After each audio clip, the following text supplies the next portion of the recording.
Hi, everybody. This is Eve Harrow, and you're listening to Rejuvenation on the Land of Israel Network. It is October 1st, 2017, the 11th day of Tishrei, 5778.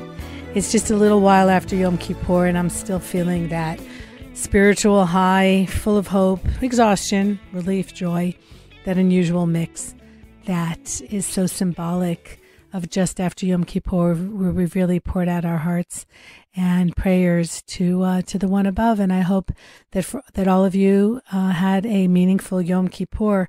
I have an interview that I taped a couple of days ago with Aharon Ariel Lavi, which I hope you enjoy.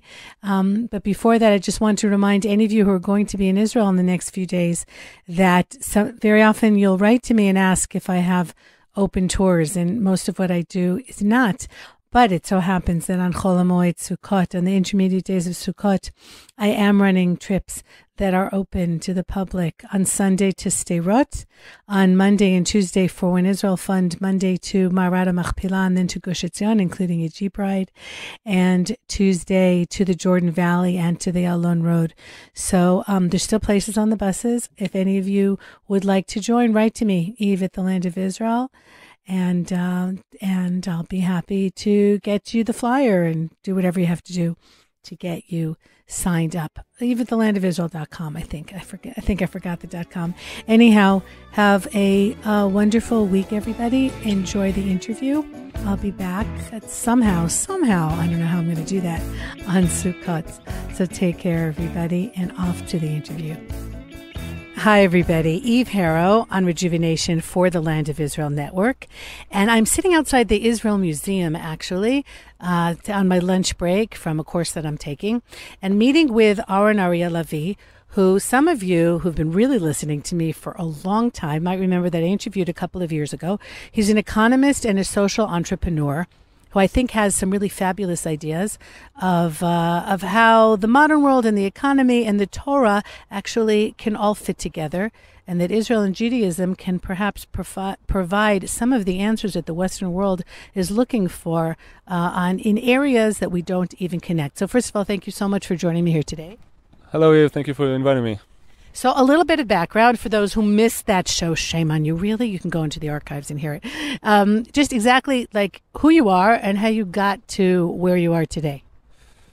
Well, the brief history is that I grew up in a secular family in Israel, in Kiryat Tivon in the north. And I was very heavily invested in economics, social justice, environmentalism in high school, stuff like that. And one day I got an email from a non-Jewish American friend telling me that he's very envious of me because I can read Hebrew. So I can read all those books like the Talmud and the Zohar, which I never read, of course. But his interest sparked my interest, and I started reading, and especially looking to see if they can somehow inform those issues I was so deeply invested in.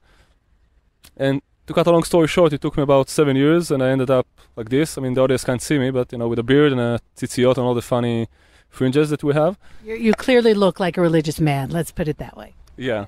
And because what I realized is that not only Judaism has a lot to say about those issues, many profound things to say, it's also much more cohesive. It can actually relate to all levels of life with the same set of concepts. Like you can take a certain concept, like Shemitah, which we can talk about in a minute, and see how it can apply to your inner soul, to your spouse, to your family, to your community, and to macroeconomic questions.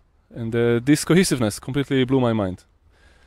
And so what is your education? What did you study?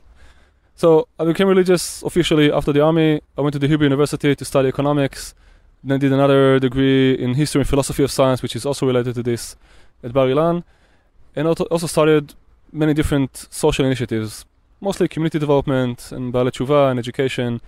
I started a community on the Gaza border. And at a certain point, I started actually collecting those ideas and trying to come up with something more coherent about how can Jewish thought contribute to economic thought and vice versa. How can it be enriched by the contemporary modern social and economic discourse? And this is the book that I've showed you. So one of the things that I've seen in the years that I've studied the Tanakh, and of course now guiding the Tanakh, and I'm just finishing a course, as I spoke about last week, on guiding with the Tanakh, is how down-to-earth Judaism is. A lot of people interpret the Tanakh or Judaism as our relationship with God. And really, when you go into the sources, you understand that the Tanakh is a playbook for how people should live on earth and with other people. And it's hurtful that very often it's shunted aside as like, okay, Judaism is a religion, but what does it have to do with real life? And that a lot of people also feel that it's either work or study the Torah, but there's really no place in here where they connect, whereas you said they're cohesive. So how do you work that in your own life, and how do you work that? You mentioned Baalei Tshuva, which for those of my listeners who don't speak Hebrew means people who've come back to or come into a religious life from a non-religious or secular background. Although here we see in Israel that it's really a continuum. It's not. There's religious and there's irreligious. Somebody in my course just said to me the other day, you know that I'm totally secular. And then he went on to make a statement that was a statement that only someone who has very deep faith would make. And I just started laughing at him and he started laughing also. So how do you see all that? Well, I think that Judaism fell asleep, basically, for like 2,000 years, which is, that it was the circumstances. In what way fell asleep? That's quite a statement. It means that many parts of the Torah, of the tradition, of the wisdom that we have, were put in the archives, and Jewish philosophers, Jewish thinkers, Jewish halachic poskim and rabbis, all dealt with a narrow aspect of Judaism, which is community, family, some local, monetary judgment and stuff like that. Except for Maimonides, like he was the only one who actually saw the broad picture. The Rambam, yeah. Maimonides. Okay. The Rambam, and now we're only taking the first steps in like getting back to real life. I mean, the State of Israel has been around for 70 years, which is amazing and impressive, but it's still a friction of Jewish history. So you're connecting the rebirth of the Jewish people in our country, meaning being sovereign and being in control of our own destiny in the land of Israel, with an awakening of Judaism to some certain degree. It's not just that the people came back, it's that Judaism is now, some parts of it were in some kind of deep slumber, and now we're going to kick that awake? I'm saying it now we have the potential to do this. If it happens or not, it's up to us. But I truly believe, and maybe it's mystical, maybe it's sociological, the audience can judge for themselves, that when the time for an idea has come, it simply pops up in people's minds independently. And one of the best examples for this actually is Shemitah, the sabbatical year. The biblical idea is that once every 7 years, the farmers leave the land fallow, and then all debts are remissed at the end of the year. And there are many different parts of it, but basically it's a year of letting go. It's a year, but that only applies to the land of Israel? Yeah, basically it's only, parts of it. I mean, the farming part is only in Israel, the loans part is all over the world. But in any case, it marks the beginning and end of several very important cycles. The national cycle, the farming cycle, economical cycles. And a couple of years before the previous Shemitah, which was Tafshin Ayin Hey, that was 2014-15. Mm-hmm. All of a sudden, after being neglected for millennia, Shemitah became the hottest topic among young Jewish organizations in America, in Israel, and in Europe. You had conferences and seminars and books published, and someone published Rav Kook's Shabbat Haaretz into English, and a friend of mine, Didi Sinclair, he did it for Chazon, one of the biggest organizations in that works with young adults in America. And I think that's an example of how things can happen. So we have the potential to do this, and I think that Shemitah is one of the best examples for how we can do it. Well, why do you think that happened? Do you think it's because people are just in general more environmentally aware? They're more aware of the shortages of water, of the bad use of pesticide, of the fact that the world's population has grown so enormously that we have a very big problem, and that we're going to have some very hungry people. We already do in parts of the world. You think that the idea of Shemitah and of letting the land grow fallow and of actually considering the land and the things that grow in the land as a value in and of itself and not just something for human beings to use? Why do you think that woke up now in particular? Well, I think it's a combination of two things. One is what you said, there's more awareness for environmental issues, economic issues. There's more awareness for Judaism. I mean, many more young people are actually interested. I mean, we hear a lot about, assimilation and people opting out, but there's also a huge wave of people who are rediscovering their Jewish identity. And this connects to another factor. I mean, the world is pretty much getting crazy, and crazier as we speak. Not going to mention any names or events, but things are getting quite hectic. And so one approach would be, okay, we have problems and challenges created by technology, so if we develop more technology, that will solve the problems, which works to some extent. But then you have more problems from the new technology, and it never stops.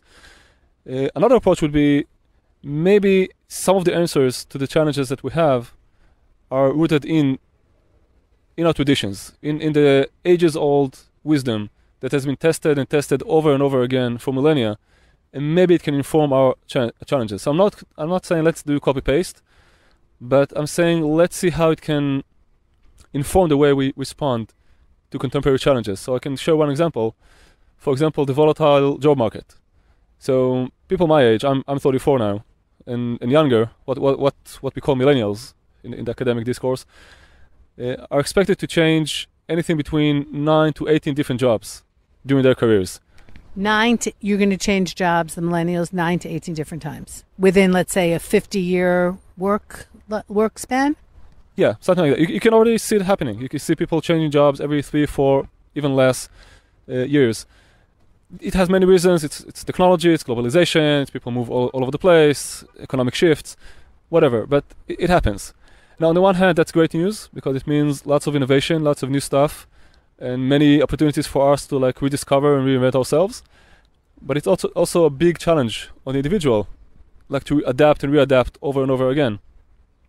And what happens now is that we actually lose a lot of many good, young, talented people who get kicked out of the workforce just because they didn't have the chance to make the transition. Now, Shmita suggests, and I'm improvising. I'm adapting it to a modern context. It's not a mitzvah. It's a way to interpret. It's an interpretation for the modern times, that we take certain pre-planned and controlled break periods to actually make the transition to our next phase. Now, this is not about taking a crazy long vacation that puts you back to the same point from which you left after a year. It's about taking the time to reassess your skills, your vision, see the opportunities around you, and make a safe transition, a safe and responsible transition to the next phase in your life. So one of the things that pops into my mind is Shabbat. Okay, the once a week, the seventh day. And we're hearing so much about families and people aren't eating dinner together. Everybody's on their cell phone. And here we have in the Torah, again, it's a mandated mitzvah for Jews to keep Shabbat, but you can use it, as you just said, as some kind of paradigm for family life, even for people who aren't Jewish. There's 25 hours a week. We're in my house. People are only talking to the people that are in the same room with them. And you have a chance to absorb the week, to percolate in the things that have happened to you, to think about the next week without being distracted by all the noise and all the chaos that's always surrounding us. So is Shabbat maybe a little glimpse of a micro of some of what you're talking about now? Well, actually, yeah. I mean, Rav Kook, the first chief rabbi of Israel, who actually defined the way Shemitah is being observed by farmers to this day in Israel, the halachic way, he said that Shemitah does to the nation what Shabbat does for the individual. It gives us as a nation, as a society, the opportunity to actually rethink and reassess our trajectory. And I think that you can define it as a mitzvah, like something that we have to do if we won't do it, but that's not the point. It's like you said about Shabbat. I mean, one way to look at it is if you don't keep Shabbat, you'll be punished. It's one of the 10 Commandments. It's a big thing. People don't buy that anymore. I mean, as a religious people, I can't connect to that. But if you tell me, Shabbat is a 1,000 years old mechanism that has a proven ability to create happy families and happy people and a more sane society, then okay, I'll take it with both hands. And if I tell you that Shemitah is another mechanism like that can actually help us make more sense of our societies and economies, then that's the reason to choose it. Not because if you don't do it, we get punished. Even though the Bible says, the first exile was actually because Shemitah wasn't observed. The Bible is very strict about that. But does that minimize it to say, for example, I'll give you another example. I don't know if this holds. You'll tell me if it doesn't hold. People who are vegetarians. Okay, so again, Rav Kook, from my understanding, said, If you want to be a vegetarian because you don't like the taste of meat or fish, fine. But if you want to be a vegetarian for moral reasons, because you think it's not okay to eat animals, then you're saying that you're more moral than God, who allows us to eat animals as long as they're killed in a certain way and treated humanely, etc., etc. So there, even in the act of being a vegetarian, your reasoning still matters. It's not just what you're doing, it's the reasoning behind it. So would that apply here? Like, something that I've been thinking about, especially I take people to the Tzomid Institute, to the Institute in Alon Shvut, where they are coming up with things that you can still do, things on Shabbat that are halachically permissible. For example, someone who's in a wheelchair couldn't go anywhere on Shabbat. You can't use electronics, so they have a special wheelchair that doesn't use circuits and doesn't in some way mechalel Shabbat, break Shabbat. There's already a computer that I know that doctors use that doesn't break Shabbat in that way. There are cell phones out there also that don't break Shabbat, meaning very, very soon there are going to be cars that you could technically get into on Shabbat and you're not doing work as prescribed halachically, meaning that very, very soon we're all going to be able to keep Shabbat on the surface. We're not doing anything wrong, but there's an atmosphere of Shabbat that will be broken. So maybe now is the time exactly for what you're saying, that we can't do it the strict way. We need to do it for the reasons that you're bringing up. Right. We need to see how it can resonate with big challenges that we have. Now, I can share another example, which I think that's relevant for young and older people. There are more people in America who believe that we are constantly being visited by UFOs, people who believe that the social security system is actually going to support them. I don't know if you knew that. No, I did not. But, most people, and also in Israel, the Bituach Lomi, which is to some extent the parallel to the social security system. They've just published a year ago that they're going to go bankrupt by 2048. They don't have enough funds to sustain the system. Now, the reason is... And UFOs are likely to really be there, so I could see. Oh, yeah. Maybe UFOs will be the solution, but in case they don't solve the problem for us, we'll have to come up with something like, as a human species. Let's first understand where does the problem originate. And the root of the problem is that when Otto von Bismarck, who united Germany back in the mid-19th century, in what wasn't still Germany, but he called it Germany, he also invented the first welfare system and the first retirement system. And he ruled that people will retire at the age of 65 because the average life expectancy back then was 65. Now, that was very clever of him as a political leader. But neither he or anyone at that time could see that a century and a half later, the average life expectancy would be 84 in Israel, 86 in Singapore, I think it's 81 in the United States. It's like 20 years longer. Right. And we still retire at the same age set back in 19th century Germany.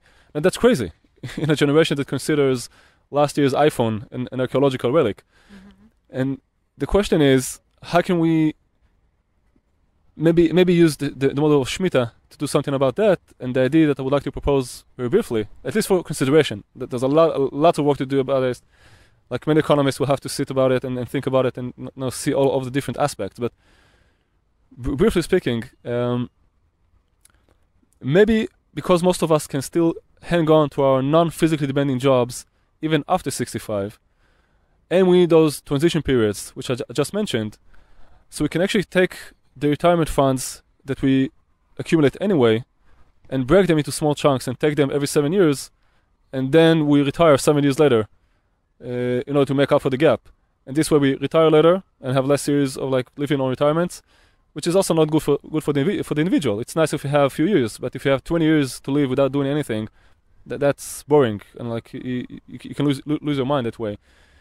It's not just boring, but people are also healthier into a later age, and at the peak of their abilities. A lot of times people don't want to retire because they're right where they've spent all these years learning or whatever it is that they're doing, and they don't want to retire. So basically what you're saying is that instead of retiring at age 65, every 7 years from when we're ready in our 20s, we take a year off or go study or go find another job or do something new with some funds that we'll have.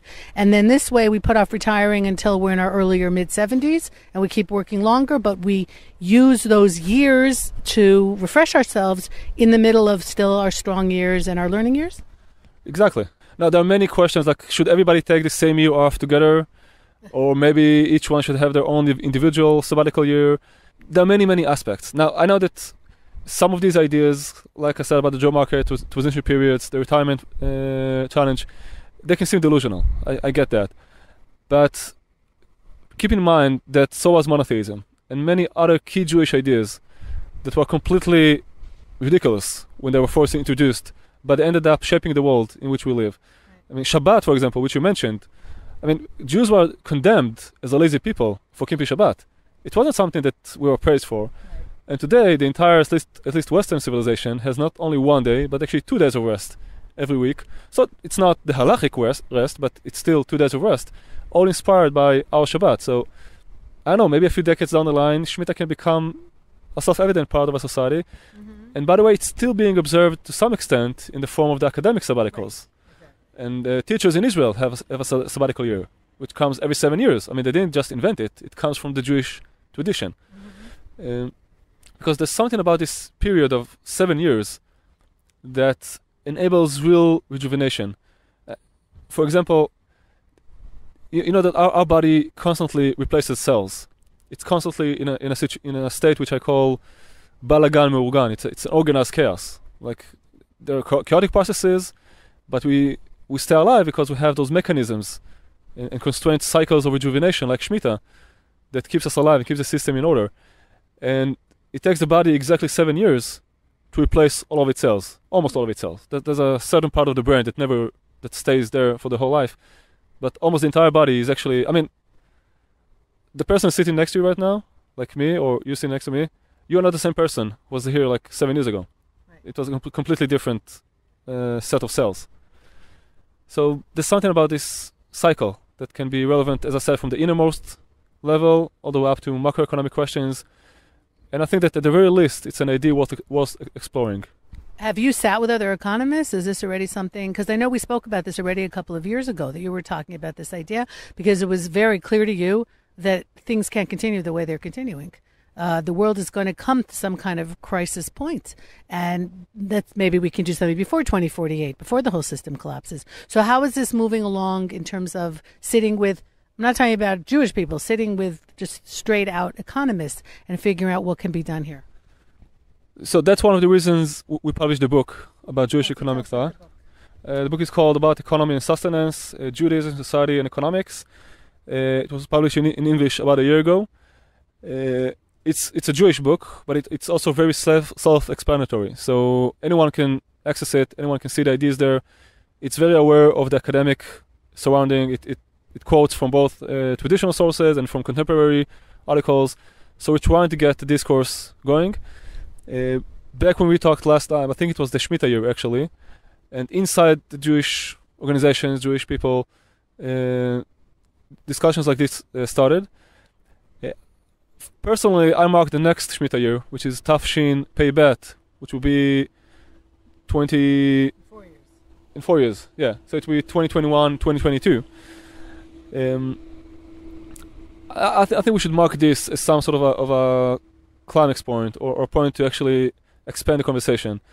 And the reason I'm talking to you about this now is that, like, you can prepare Shabbat on Friday afternoon at 5 p.m. No. That's too late. You'll have a terrible Shabbat.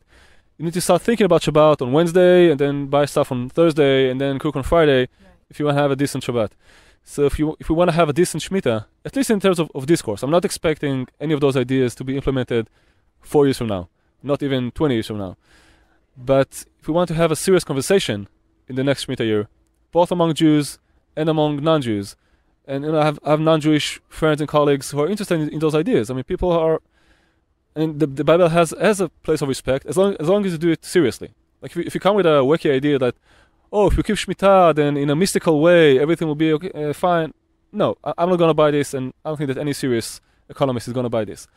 But if you say, there's a reason why the Jewish people kept this farming cycle every 7 years for hundreds of years in Israel, and there's a reason why this idea was kept and why it's now coming back to life, and we're not going to implement it like one-to-one, but we can use it as inspiration to rethink our economic system, then that's definitely a conversation that we can have 4 years from now. And I think now is the time to start preparing, publishing materials, talking to people, organizing stuff, so we can reach the next Shemitah and take another step forward.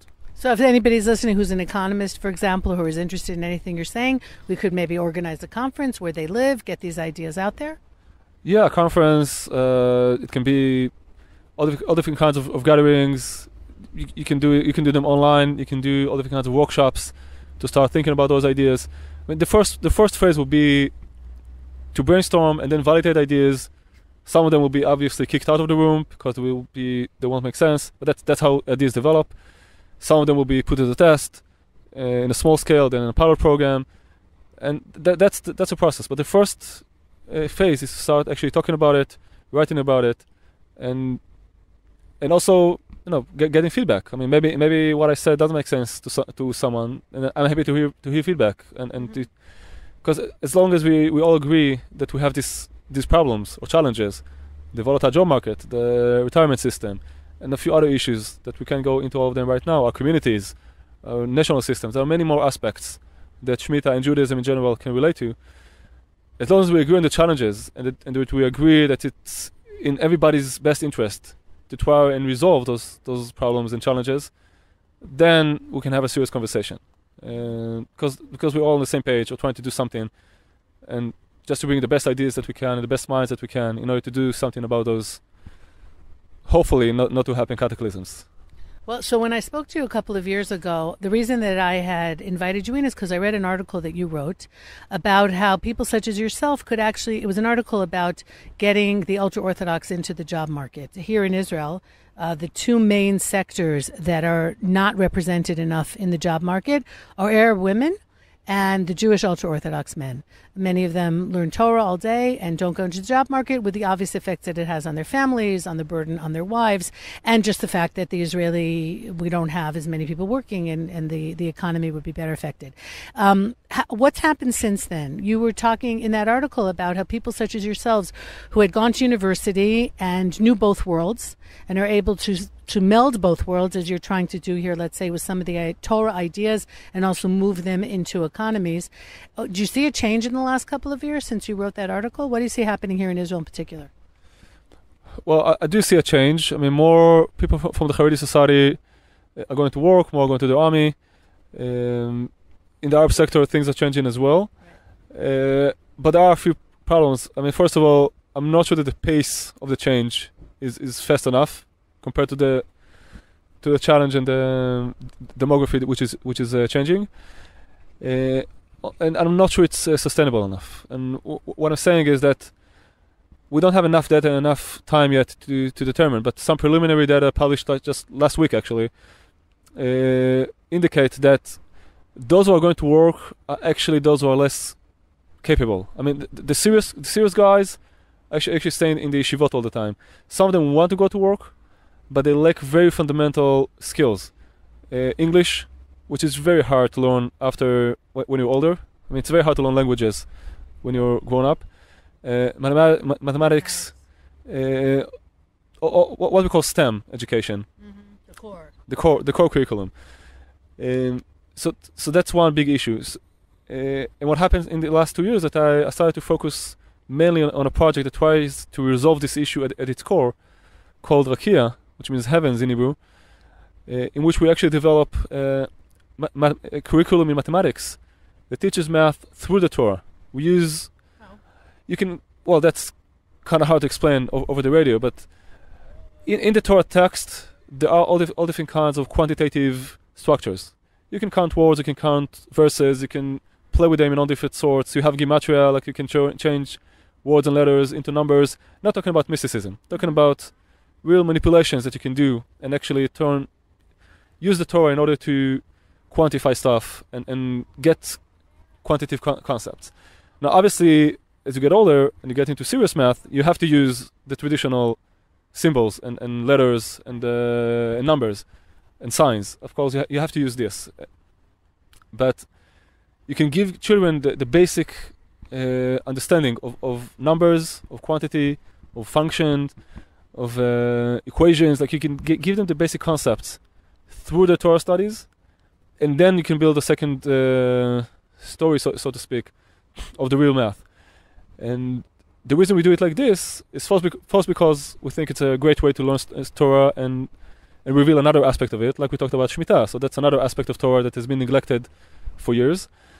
And both because it can reduce the opposition to co-curriculum studies, because it's actually Torah studies that teaches us something about the world, and we can use it as a way to engage more people. And I think that the focus should be on the lower ages, because the main thing you need in order to make your way in the future job market, which we also just talked about, the volatile job market.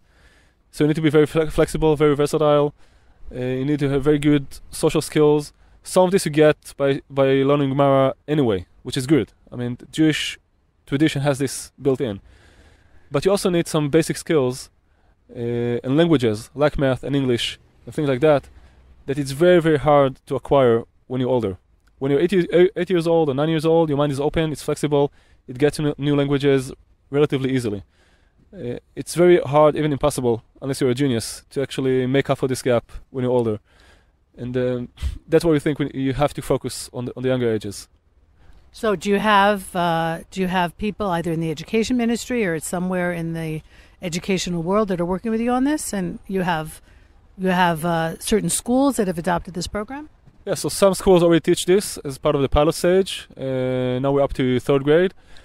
And actually the Ministry of Education is about to give us official certification. That's amazing. We have a few last comments that we need to just fix, and then they're going to give like official Rishayon, license, for these books to actually be taught in Israel. And then we can actually start implementing them in many more schools in Israel. Wow, and that could be an absolute revolution. And but what you're doing here, which is what I find so brilliant, is not forcing people to do something like some of the mistakes that have been made with, let's say, putting ultra-Orthodox people into the army. It's like saying you have to do it. But by saying, okay, this is the way you want to do things, you want to learn Torah, so let's see how you can get this skill through learning Torah. And that way it's not intimidating, it's not scary, and you get to the goal instead of saying, I was right and you were wrong. Let's say, where's the goal and how can we all get there together without one person feeling like, I forced you to do something you didn't want to do, which is really should be the Torah way. Exactly. The only thing you get when you use force, the only thing you're going to get back is counterforce. That's the only thing that's going to happen. And you can see it amazingly in the numbers of Haredi joining the army. They went up and up every year, and then the government came up with this law 2 years ago, or 2.5 years ago, right. And all of a sudden the draft went down because someone tells them now you have to do it. So they say, oh, you tell us that we have to do it, now we're not going to do it. Dafka, because that's how we're going to show you that we're sovereign, that we're free, that we control our own destiny. And it's the same mistake over and over again. Now I understand why politicians do it, because they need to make headlines. They have maybe 2 years in term or in office. Right. They need to come up with quick results. I get that. But for us on the social entrepreneurship side, and when we have, I think, a broader perspective and a bit longer breath, that's not the way to work. You can't use force. It's not efficient and it's not right. You need to be chacham, wise, and not tzadek, and not right. It's about doing things wisely and efficiently. Okay. I think that's a great place to end the interview. But you will be back, I promise, because, I love the way you think and the ideas that you have.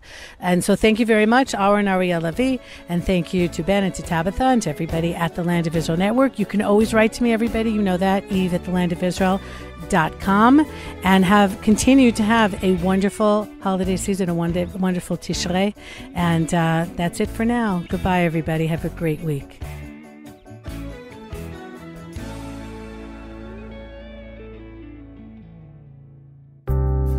We as a people? Who are we as a nation? What does it mean to be a Jew in the land of Israel, as a Jew in Judea? What is our message to the world? We're finally back in our land, and we get to ask these questions. Be'ezrat Hashem, we're going to make Judea and Samaria an issue for the entire world, to know that the Jews have a place in the world. Israel Inspired with Aryeh Bromwitz and Jeremy Gimpel on the Land of Israel Network at thelandofisrael.com.